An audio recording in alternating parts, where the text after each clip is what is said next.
Welcome to NWA Cane Corsos Podcast, where we talk all things dog.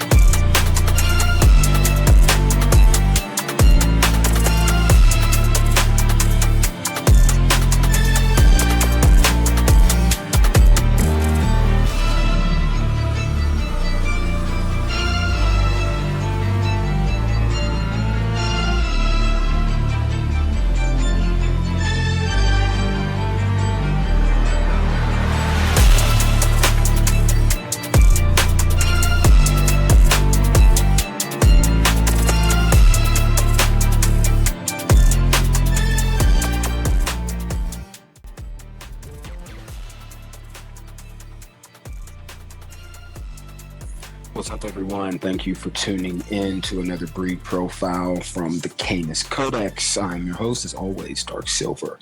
As always, we do want to say we appreciate everybody that tunes in, all the likes, the subscribes, the hate, the comments, the BS, whatever.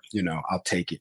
I do want to apologize. The last couple videos that I filmed, the volume for some reason has been low, and even when I edit it to add pictures and things like that, I turn the volume up to 400%, and I'm on headphones, and it hasn't been doing that up until the last couple of videos, so I'm not sure what that's about, so I apologize. I don't know, maybe something's wrong with my mic, and I really don't know it, so I guess I'll find out on this video. But then I guess the problem is the shit sounds loud to me when I'm listening to it, so I think that it's okay, and then after I edit it and, get everything up to be uploaded, it's already done, and then I put it up, and then I'm listening, I'm like, I can't hear it. So I know if I can't hear it, probably can't hear it either unless you turn it all the way up or you have headphones on.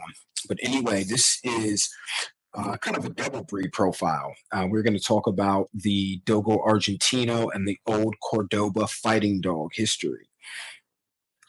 So let's jump right into it. So this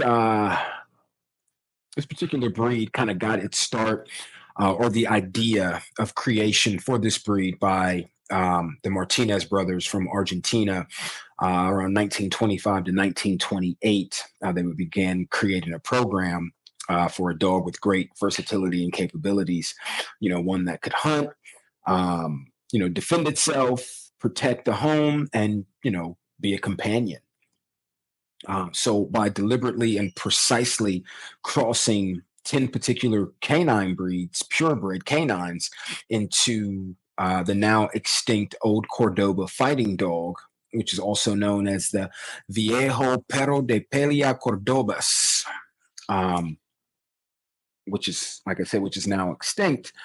By crossing those 10 particular breeds into this particular Fighting Dog of Cordoba, the Killer of Cordoba is another name for it. That was the base dog for the breed. So for people who don't understand what a base dog is, that is the dog that the other dogs are always bred back to. So it was the base dog for the Argentine Bulldog. And yes, Dogo Argentino means Argentine Bulldog or Bull and Mastiff. Dogo means Bulldog or Bull and Mastiff. Said that before in a couple other videos. Let's see, where did I leave off? So the idea for this dog came about because there was a lot of failures from the hounds that had been brought in from colonists from, goodness gracious, why do I always get tongue-tied when I'm doing this shit? From European settlers and travelers and people who were colonizing at that time. And, that part of the world, they brought all kind of dogs with them. And the hounds weren't doing a good job. They just weren't built to traverse, the rough terrain in South America or deal with the animals there. So the Martinez brothers decided that they wanted to cross pure breeds, as I said earlier, into a dog that was specifically bred to fight and kill other dogs to make a more versatile and capable breed, as I said. And some of the breeds, well, all the breeds that were used were the Irish Wolfhound, the Great Dane, Bulldogs, Bull Terriers, Hounds, French Mastiff, Great Pyrenees, and the Boxer. It was rumored that Dalmatian and a few other dogs went into this. And I've read the book El Dogo Argentino, and I didn't see anything mentioned of that. But in the past, when I started researching the Dogo almost 20 something years ago, probably actually 30 years ago, when I think about it, there was, 22 breeds were used, and it went down the list of this, of these dogs. But when you read the book written by one of the younger of the two Martinez brothers, that's not the case. So to talk a little bit about the old Cordoba Fighting Dog, this dog was said to be a descendant of the Spanish Mastiffs, crossbred with Bull Terriers or Bull and Terrier types for the purpose of fighting, strictly for fighting. This dog had extreme gameness, strength, courage, but it was over the top. I've been told and I've read that it was so devoted to fighting that it would fight immediately after breeding with a bitch, or the bitch would fight the dog immediately after being bred. So sometimes they would have to put the female in a box, and then they would have to leash the male. So when he got off of her, when they untied, that they could immediately separate the two.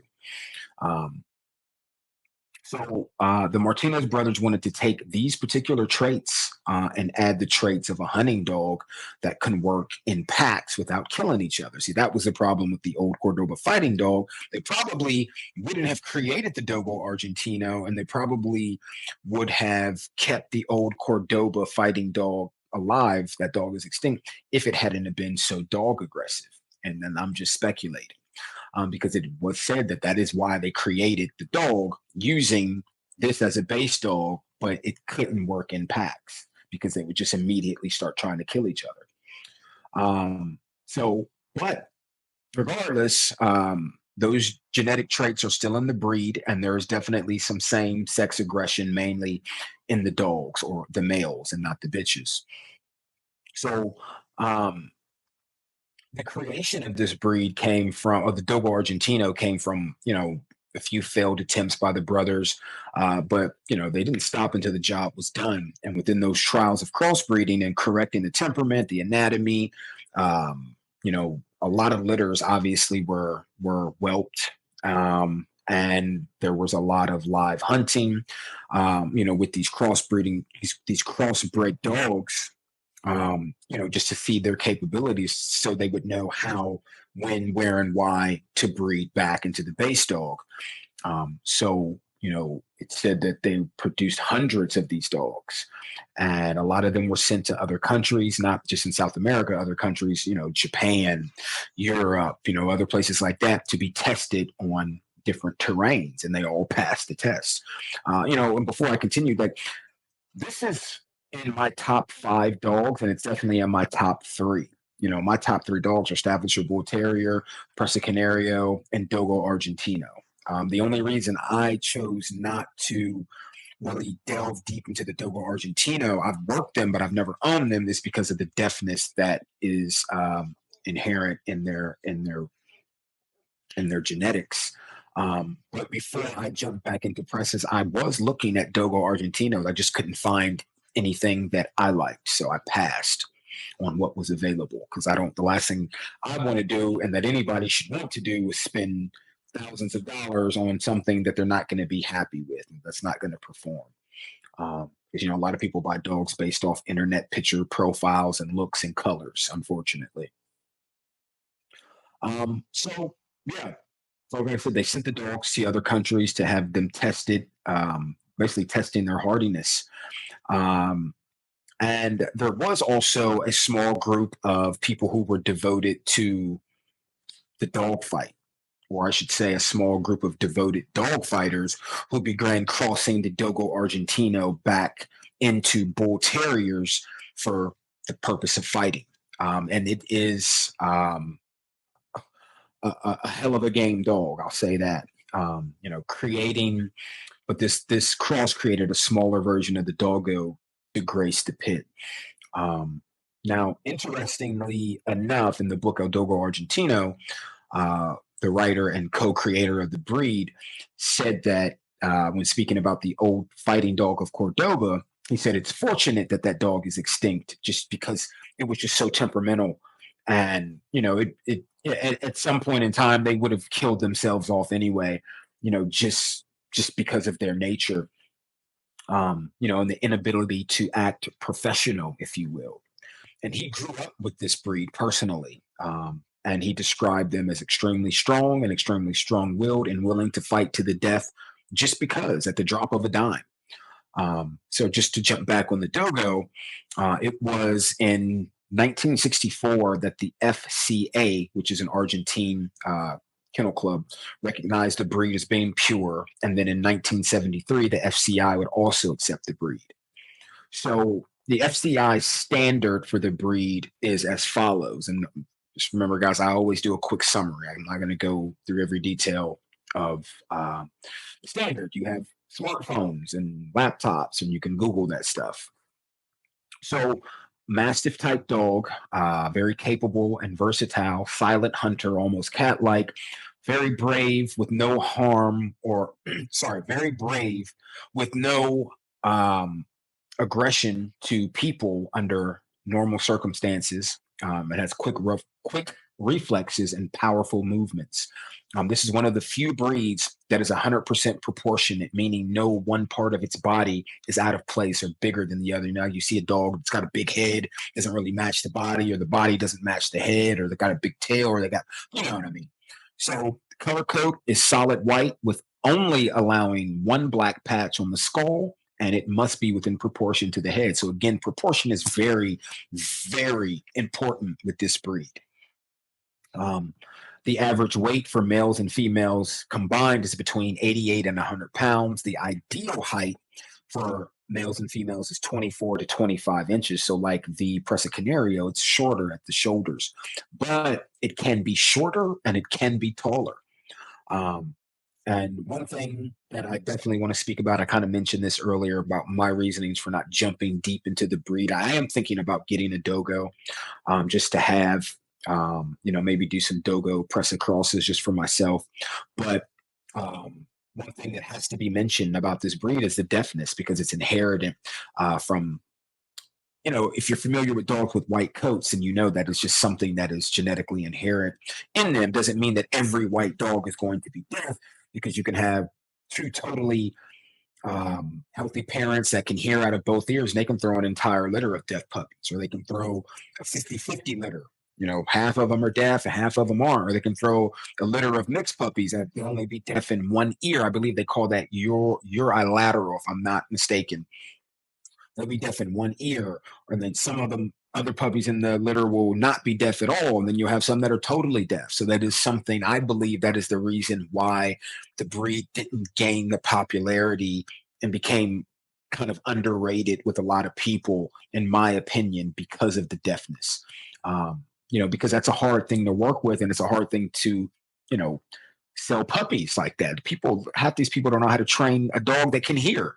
So how are you going to work with a dog that's deaf? It's all sign, you know what I mean? And that's one thing that I did have to learn, because I've had deaf dogs before, and I do that with some of my dogs now. Is I teach them hand signals as well as verbal commands at the same time, because I don't like to do a lot of talking. If you watch my yard videos, I don't do a lot of talking. My dogs kind of know what I want, and then every once in a while they'll give me a hard time, and I got to raise my voice to them and put them in line a little bit. But that's the reason I believe that this particular breed didn't gain popularity like the Cane Corso did, or the American Bully, or some other popular breeds.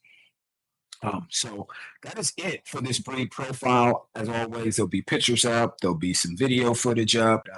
As always, be on the lookout for more breed profiles, reaction videos, co-hosts, and everything else, dog related. I do still have a couple reptile interviews that are going to be done, just because I had already started stuff with those people, and just out of respect, like I said before, I would like to do that and just to get that information. And I know there are a lot of dog people that have reptiles and watch this channel, and I know there's some reptile people that watch this channel as well still. So again, as always, thanks for tuning in to the Canis Codex, your one-stop shop for all things canine. And I am your host, signing off, Dark Silver. Peace, be safe, and stack silver and gold, people, and XRP. Work for bread, so cold, take it slow to lead. And that wraps up another episode of NWA Cane Corsos. Thank you for being a part of our Cane Corso community. Remember, you can stay connected with us beyond the podcast. Find us on all major media platforms by searching for NWA Cane Corsos. Whether it's Facebook, Instagram, Twitter, or YouTube, just hit that follow button to join the conversation and get the latest updates. If you have a burning question or want to apply to be a guest on our show, we'd love to hear from you. Simply shoot us an email at nwacanecorsos@gmail.com. And if you're a business interested in becoming a sponsor, reach out to us at the same email address. For more resources, exclusive content, and links to all our social media profiles, visit our website at nwacanecorsos.com. It's your go-to destination for everything dogs. Thank you once again for tuning in, and we can't wait to bring you more exciting episodes where we explore the fascinating world of dogs.